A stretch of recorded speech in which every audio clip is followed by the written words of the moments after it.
À medida que o terceiro ano da guerra entre Ucrânia e Rússia se aproxima do fim, os exércitos de ambos os países estão adotando táticas ofensivas mais cautelosas do que as vistas no verão. A Ucrânia continua sua ofensiva relâmpago na região de Kursk, enquanto a Rússia avança lentamente na região de Donbas. No entanto, apesar dos pequenos avanços russos em Donbas, o exército de Moscou não consegue romper a linha defensiva fortificada da Ucrânia. O exército ucraniano, que se especializou em táticas defensivas ao longo dos 3 anos de guerra, tem conseguido repelir os ataques russos um a um, ao mesmo tempo em que impõe pesadas perdas às tropas inimigas. Analistas militares independentes acreditam que, se a intensidade dos combates permanecer nesse nível, o conflito na Ucrânia não terá um desfecho próximo. Isso se deve ao fato de que Kiev conseguiu deter o avanço russo por meio das capacidades de defesa que desenvolveu desde o início da guerra. Embora o fornecimento de armas ocidentais tenha sido fundamental para fortalecer o exército ucraniano, são os próprios soldados ucranianos que operam esse armamento e fazem a diferença no campo de batalha. Como resultado, a Rússia sofreu perdas consideráveis tanto na ofensiva ucraniana em Kursk quanto em seus próprios avanços em Donbas. Essa situação tem impacto direto sobre a sociedade russa. A crise econômica no país, somada às sucessivas ordens de mobilização militar, tem aumentado a insatisfação popular. Ao contrário da Ucrânia, que recebe apoio direto dos Estados Unidos, a Rússia não conta com um aliado tão forte para sustentá-la. Essa diferença tem levado Moscou ao limite, tanto em termos econômicos quanto sociológicos e psicológicos. Desde o início da guerra, os Estados Unidos foram os maiores fornecedores de ajuda militar à Ucrânia. Desde 2014, quando a Rússia anexou a Crimeia, Washington já destinou cerca de 69 bilhões de dólares em apoio a Kiev. No entanto, segundo a retórica de Donald Trump, que foi eleito presidente dos Estados Unidos pela segunda vez, essa ajuda não foi gratuita. Durante sua campanha eleitoral, Trump criticou o volume excessivo de assistência concedida à Ucrânia e afirmou repetidamente que poderia acabar com a guerra em apenas 24 horas. Ele também declarou que o apoio militar dos Estados Unidos deveria ser condicionado a um retorno tangível para os americanos. E esse retorno, segundo Trump, seriam os recursos minerais da Ucrânia. O presidente americano deixou claro que, caso continue fornecendo assistência a Kiev, espera acesso às vastas reservas de terras raras presentes no território ucraniano. Mais do que isso, Trump defende que os Estados Unidos deveriam ter recebido esses recursos em troca da ajuda concedida desde 2014. Em outras palavras, ele sugere que qualquer apoio futuro seja baseado no princípio de permuta, no qual os Estados Unidos só continuarão ajudando se receberem algo em troca. Esse posicionamento, no entanto, não agrada ao presidente russo, Vladimir Putin. Diante disso, surge a questão: as regiões ucranianas sob ocupação russa são industrializadas ou ricas em minerais estratégicos? Essa dúvida levanta a possibilidade de que a invasão de Putin possa ter sido, em parte, motivada pela exploração dos valiosos recursos minerais da Ucrânia. Independentemente das motivações da Rússia, a última iniciativa tomada por Trump e pelo presidente ucraniano, Volodymyr Zelensky, representa um duro golpe para qualquer tentativa de Moscou reivindicar esses recursos. Zelensky tomou uma decisão crucial e anunciou um novo acordo de cooperação com os Estados Unidos. Kiev concordou em transferir 500 bilhões de dólares em minerais de terras raras para os Estados Unidos, garantindo, em troca, a continuidade do apoio militar americano. Essa medida reforça os laços entre os dois países e transmite uma mensagem clara de que essa parceria continuará se fortalecendo. Mas afinal, o que são as terras raras e por que os Estados Unidos as querem tanto? O presidente Donald Trump e Volodymyr Zelensky expressaram interesse em um acordo de troca, no qual armas americanas seriam fornecidas em troca de minerais ucranianos. A Ucrânia possui depósitos minerais avaliados em trilhões de dólares, incluindo grandes reservas de lítio e titânio. No entanto, há um grande obstáculo.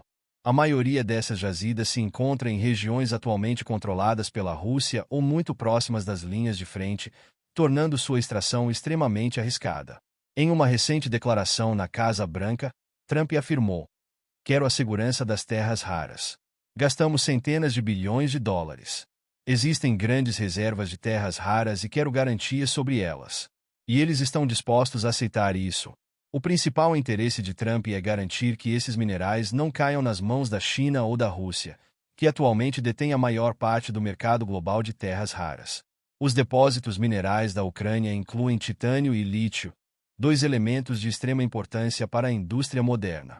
O titânio é fundamental para a produção aeroespacial e militar, enquanto o lítio é um componente essencial na fabricação de baterias para veículos elétricos e microchips. Além disso, o país possui jazidas de cério, lantânio e neodímio, materiais amplamente utilizados na fabricação de imãs de alto desempenho para turbinas eólicas e equipamentos eletrônicos avançados. Nos últimos anos, a demanda global por esses minerais aumentou significativamente, à medida que os países tentam migrar para formas de energia renovável. O próprio Zelensky reforçou essa ideia ao afirmar que considera justo conceder acesso preferencial às empresas americanas, visto que os Estados Unidos têm sido os principais responsáveis por garantir a defesa da Ucrânia contra as forças russas. Gostaria que o setor empresarial dos Estados Unidos desenvolvesse essa área. Estamos abertos a essa cooperação com nossos aliados, que nos ajudam a proteger nosso território e enfrentar o inimigo com seu apoio militar e suas sanções. Isso seria completamente justo, declarou Zelensky. Apesar da disposição do governo ucraniano, há um grande impasse. Zelensky deixou claro que o acordo proposto pelos Estados Unidos não será concretizado sem garantias de segurança adequadas. Ele afirmou que um acordo econômico desse tipo não funcionará se não houver garantias de segurança por parte dos Estados Unidos. O presidente ucraniano destacou que, embora a cooperação econômica seja fundamental, a prioridade de Kiev é garantir sua integridade territorial e sua segurança nacional. Dessa forma, qualquer acordo desse porte só será viável se vier acompanhado de compromissos firmes por parte dos Estados Unidos. No entanto, a proposta de troca entre minerais e armas gerou reações negativas em Moscou. O porta-voz do Kremlin, Dmitry Peskov, criticou a iniciativa, afirmando que isso nada mais é do que a venda de ajuda militar. Em outras palavras, não se trata de um auxílio incondicional ou de um apoio por princípios humanitários, mas sim de uma transação comercial. Peskov também argumentou que, caso a ajuda dos Estados Unidos à Ucrânia fosse interrompida, o conflito poderia chegar ao fim. Seria muito melhor que essa ajuda simplesmente não fosse concedida. Isso contribuiria para encerrar o conflito, declarou o porta-voz russo. Mas, mesmo com a disposição dos Estados Unidos e da Ucrânia para concretizar esse acordo, um grande desafio se apresenta. A maior parte dos depósitos minerais ucranianos está sob controle russo. Obter acesso a esses minerais será um grande desafio, pois mais da metade dos recursos naturais da Ucrânia, avaliados em mais de 7,5 trilhões de dólares, estão localizados em 4 regiões: Luz, Donetsk, Zaporizhzhia e Kherson. Em setembro de 2022, o presidente russo Vladimir Putin anunciou a anexação dessas áreas ao território russo. Atualmente, uma parte significativa dessas regiões está sob controle militar de Moscou. Entretanto, quando se trata da exploração mineral, nem todas essas regiões são igualmente valiosas. Kherson, por exemplo, tem pouca importância em termos de depósitos minerais, principalmente se comparada a Donetsk e Zaporizhzhia. Além disso, a Crimeia, anexada pela Rússia em 2014, contém minerais avaliados em 258 bilhões de dólares. Outro ponto importante é a província de Dnipropetrovsk, localizada ao lado das regiões de Donetsk e Zaporizhzhia. Essa província, que ainda está sob controle da Ucrânia, contém 3,5 trilhões de dólares em recursos minerais, tornando-se uma peça-chave na disputa econômica e geopolítica da guerra. No entanto, a proximidade de Dnipropetrovsk com a linha de frente russa coloca em risco sua capacidade de extração, processamento e transporte desses minerais. Para ilustrar o problema, uma das maiores reservas de lítio da Ucrânia está localizada a apenas 16 quilômetros da linha de frente, na região de Donetsk. Isso significa que, enquanto o conflito continuar, será quase impossível extrair e comercializar esse recurso sem risco de ataques diretos. Analistas estimam que Moscou já assumiu o controle de mais de 12 trilhões de dólares em ativos energéticos, metais e minerais pertencentes à Ucrânia. Diante desse cenário, a concretização do acordo entre Kiev e Washington dependerá da recuperação de parte desses territórios ou do desenvolvimento de métodos alternativos para a extração dos recursos que ainda estão sob controle ucraniano. Mesmo que esse acordo nunca se concretize, sua simples negociação já tem um impacto significativo.